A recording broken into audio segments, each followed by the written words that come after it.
નેપાળી શાખા દ્વારા ધમકી અપાતા છોટુનગરના રહીશોની રજૂઆત। રાજકોટ સહિત દેશભરમાં ભારે ચકચાર જગાવનાર નેપાળી અગ્નિકાંડ પ્રકરણમાં આજે છોટુનગરના રહીશોએ પોલીસ કમિશનરને રજૂઆત કરી હતી।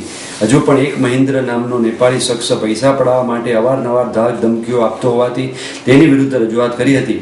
મહેન્દ્ર નેપાળી અને આ કિંમતી જમીન ખરીદનાર 4 શખ્સો પૈસા પડાવવા માટે સ્થાનિક રહીશોને માનસિક ત્રાસ આપતા હોવાથી કાયમી છટકારો મળે તે રજૂઆત લોકોએ પોલીસ કમિશનરને કરી હતી। છોટુનગર સોસાયટીના કોમન પ્લોટ પર વસવાટ કરતા નેપાળી પરિવારના 5 સભ્યોએ ગત વર્ષે એપ્રિલ મહિનામાં કોર્પોરેશન કચેરીમાં અગન પછોડી ઓઢી આત્મવિલોપન કરી દેતા દેશભરમાં આ ઘટનાના ઘેરા પડઘા પડ્યા હતા। સોસાયટીના લોકો દ્વારા આ નેપાળી પરિવારને કનડગત કરવામાં આવતો હોવાની ફરિયાદ આ નેપાળી પરિવાર આત્મઘાતી પગલું ભર્યું હતું। આ ઘટના બાદ નેપાળી પરિવાર હજુ પણ છોટુનગર સોસાયટીમાં કોમન પ્લોટમાં જ વસવાટ કરી રહ્યો છે।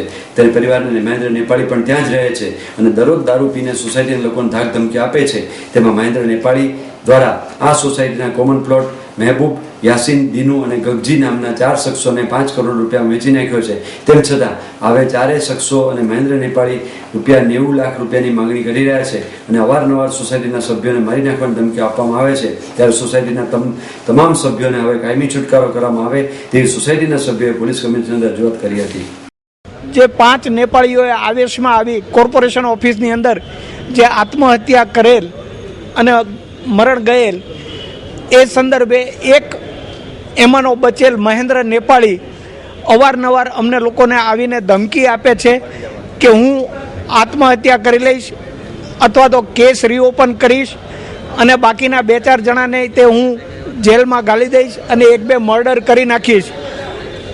વત્તા એણે એ પ્લોટ જે કોમન સોસાયટીની માલિકીનો પ્લોટ છે એ એણે 5 કરોડ રૂપિયામાં મહેબૂબ તરકબાણ, દિનશા બાદશાહ, ઇલિયાસ અને ગગજીભાઈ મારું આ લોકોને વેચી દીધેલ છે અને અવારનવાર એ 4 જણા દ્વારા પણ અમને સોસાયટીના સભ્યોને અવારનવાર રૂપિયાની માગણી કરે છે।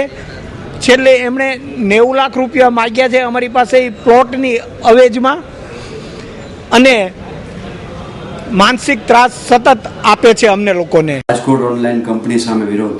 રાજકોટ કોમ્પ્યુટર ટ્રેડર્સ એસોસિએશન દ્વારા રાજકોટ શહેરના તમામ 500 જેટલા વેપારીઓએ બંધ પાડી ઓનલાઈન કંપનીઓ સામે રેલી કાઢી વિરોધ દર્શાવ્યો હતો અને જિલ્લા કલેક્ટરને આવેદનપત્ર પાઠવી રજૂઆત કરી હતી।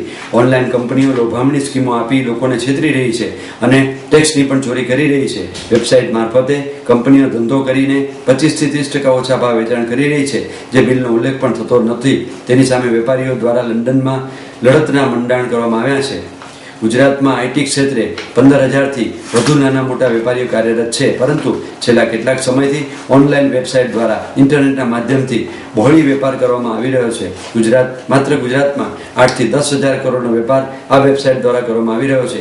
ઓનલાઈન કંપનીઓ દ્વારા જે વસ્તુનું વેચાણ કરવામાં આવી રહ્યું છે તેમાં 25 થી 30% ભાવ ઓછો હોય છે અને લોકોને પ્રલોભનો આપીને છેતરવામાં આવી રહ્યા છે। તેમજ લોકોને ગેરંટી, વોરંટી કે બિલ પણ આપવામાં આવતા નથી, જેને લીધે લોકોને અનેક ગણું નુકસાન ભોગવવું પડી રહ્યું છે।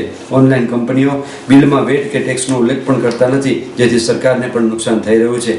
ઓનલાઈન કંપનીઓને લીધે આઈટી ક્ષેત્રે કાર્યરત ધંધાર્થીઓને પણ ધંધામાં નુકસાની થતી હોવાથી આજે રાજકોટ ટ્રેડર્સ એસોસિએશન દ્વારા બંધ પાડીને રેલી કાઢીને જબરો વિરોધ દર્શાવવામાં આવ્યો હતો અને જિલ્લા કલેક્ટરને આવેદનપત્ર પાઠવી રજૂઆત કરવામાં આવી હતી।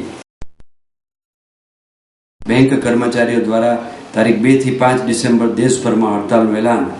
પગાર વધારા અને અન્ય પડતર માંગણીને મુદ્દે United forum of bank union દ્વારા આપવામાં આવેલ હડતાલના એલાન સંદર્ભે રાજકોટ સહિત સૌરાષ્ટ્રના તમામ રાષ્ટ્રીયકૃત બેંકોમાં સજ્જડ હડતાલ પડી સૂત્રોચ્ચાર કરી વિરોધ દર્શાવવામાં આવ્યો હતો।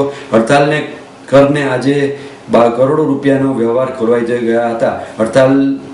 હડતાલને કારણે વેપારીઓ અને ગ્રાહકોને મુશ્કેલીનો સામનો કરવો પડ્યો હતો। આજે રાજકોટના પરાબજાર ચોક ખાતે બેંક કર્મચારીઓ ભારે સૂત્રોચ્ચાર કરી જબરો વિરોધ દર્શાવવામાં આવ્યો હતો। બેંક કર્મચારીઓની પડતર માંગણીઓ જેવી કે વેતનમાં 25% વૃદ્ધિની માંગણી ઘટાડીને 23% કરી દીધી હતી, પરંતુ આઈબી 11% વધારાના તેના અગાઉના વલણો પર કાયમ રહેતા હડતાલનું એલાન આપવામાં આવ્યું છે। બેંક કર્મચારીઓની વેતન વૃદ્ધિ નવેમ્બર 2012ની પેન્ડિંગ છે। આજે ગુજરાતના 30,000 સહિત દેશભરના 8 લાખ જેટલા કર્મચારીઓ હડતાલ ઉપર ઉતરી ગયા હતા. આ ઉપરાંત આગામી તારીખ 2 થી 5 ડિસેમ્બર દરમિયાન દેશભરમાં હડતાલનું એલાન આપવામાં આવ્યું છે. હડતાલને પગલે નાણાકીય વ્યવહારો ખોરવાઈ ગયા હતા. લિનોવોએ ગુજરાતમાં કોમ્પ્યુટરનો વ્યાપ વધારવાનો ધ્યેય સાથે પહેલની ઘોષણા કરી. વિશ્વની નંબર 1 પીસી કંપનીએ લિનોવોએ ભારતમાં કોમ્પ્યુટરનો વ્યાપ વધારવાની પહેલ ઘોષણા કરી છે, જે અત્યારે માત્ર 10% છે અને જે વિકાસશીલ દેશોમાં વિયેતનામ 16%, સાઉથ આફ્રિકા 18%, તુર્કી 49% અને મલેશિયામાં 64% પણ સૌથી ઓછો છે. આ કાર્યક્રમ ભારતને ડિજિટલ હોમ પાવર્ડ સમાજમાં પરિવર્તિત કરવાનું ધ્યેય ધરાવતા વિશાળ ડિજિટલ ઇન્ડિયા કાર્યક્રમ તરફ લિનોવોનું નોંધપાત્ર કદમ છે. આ પહેલના ભાગરૂપે લેનોવો ગુજરાતમાં 26 નગરોમાં યુવાઓમાં કોમ્પ્યુટરની પહોંચ વધારવા માટે એન્ડ ટુ એન્ડ પેકેજ ઉપલબ્ધ કરાવશે. તેમાં આકર્ષક નાણાકીય યોજનાઓ, ઇન્ટરનેટનો ઉપયોગ અને તેની જાગૃતિ માટે વિશાળ પ્રમોશનનો સમાવેશ થાય છે. ગુજરાતભરમાં લિનોવોની આ પહેલના પ્રોત્સાહન માટે માઇક્રોસોફ્ટ અને ઇન્ટેલ પણ સહયોગ કર્યો છે. આ પહેલ વિશે જણાવતા લિનોવો ઇન્ડિયાના ડાયરેક્ટર શ્રી શૈલેન્દ્ર કાત્યાલે કહ્યું કે વૈશ્વિક પીસી નેતા તરીકે અમે દેશમાં કોમ્પ્યુટર ઉપયોગની વ્યાપની સમસ્યાનો હલ કરવા ઈચ્છીએ છીએ. લિનોવોએ આવી જ વિશાળ પહેલ ઉભરતા અને વિશાળ બજાર ચીનમાં સફળતાપૂર્વક ચીનમાં ચલાવી હતી અને તેનું પુનરાવર્તન ભારતમાં પણ કરવા ઈચ્છીએ છીએ.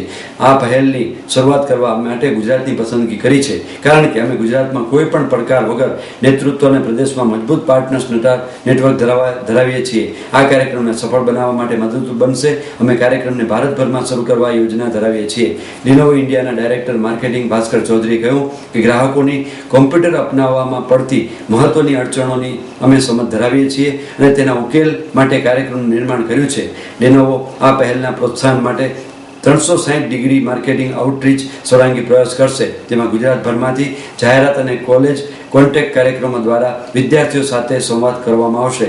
ભૂતકાળમાં આવી પહેલો છૂટીછવાઈ રીતે હાથ ધરવામાં આવી હતી. આ જટિલ અનેક સ્તરવાળી સમસ્યા છે, જેના ઉકેલ માટે વિશાળ પહેલની જરૂર છે.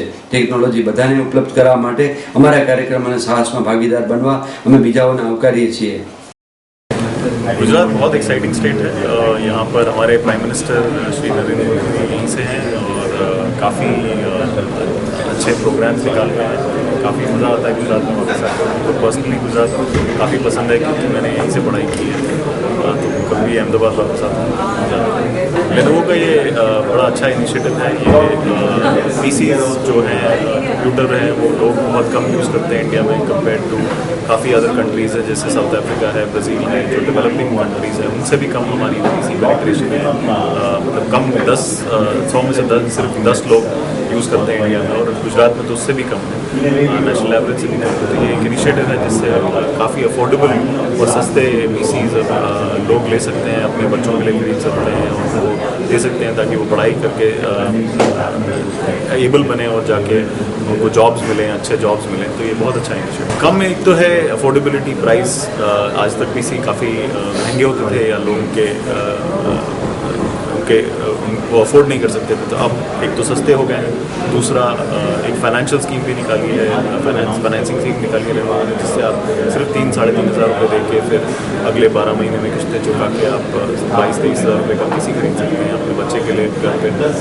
या अगर आप कोई नौकरी कर रहे हैं या नौकरी के लिए अप्लाई कर रहे हैं तो सीख सकते हैं पीसी की कैसे यूज़ करना है और कैसे उसकी स्किल्स है, क्योंकि हर नौकरी में आपको पीसी की जरूरत पड़ती है या उसमें कैसे यूज़ करना है. और दूसरा है कि लैंग्वेज में अवेलेबल नहीं होता. लैंग्वेज के अब काफ़ी सारे ऑप्शन हैं, काफ़ी एप्लीकेशंस अवेलेबल हैं. आप अपने लैंग्वेज में सीख सकते हैं. ज़रूरी नहीं कि आपको इंग्लिश अगर आती नहीं है तो आप गुजराती में सीख सकते हैं, किसी और इंडियन लैंग्वेज में सीख सकते हैं. वो सारी तरीके हैं जिससे हम सोच रहे हैं कि काफ़ी फ़ायदेमंद है. तो आज हमें बहुत खुशी होती है कि गुजरात में हम एक ऐसा नया इनिशिएटिव लेके आए हैं जिससे कंप्यूटर्स का एडॉप्शन हम लोग बढ़ा सके. हर एक घर में हम लोग कंप्यूटर्स प्लेस कर सके गुजरात के स्टेट. अगर आप कंप्यूटर पेनिट्रेशन देखते हैं तो गुजरात में कंप्यूटर पेनिट्रेशन करीब 9% है, जो कि बहुत ही कम है. इनफैक्ट इंडिया के एवरेज से भी कम है. तो इस प्रोग्राम के जरिए से हम लोग ये चाहते हैं कि ज़्यादा से ज़्यादा घरों में हम लोग एक कंप्यूटर प्लेस कर सके, क्योंकि कंप्यूटर जो एक केवल घर के लिए, एम्प्लॉयमेंट के लिए और ओवरऑल स्टेट और नेशन की इकोनॉमी के लिए जो डिफरेंस कर सकता है, शायद ही कोई और डिवाइस इस टाइप का डिफरेंस क्रिएट कर सकता है। हम ये संदेश देना चाहते हैं कि आप लोग आइए, प्रोग्राम को देखिए, समझिए, and then you take your decision whether you think BC can really change your life. If you feel so, we are very happy to partner you in making it change your life. Thank you. આપ નિહાળતા રહો city line news channel. આ હતા આજના મુખ્ય સમાચાર.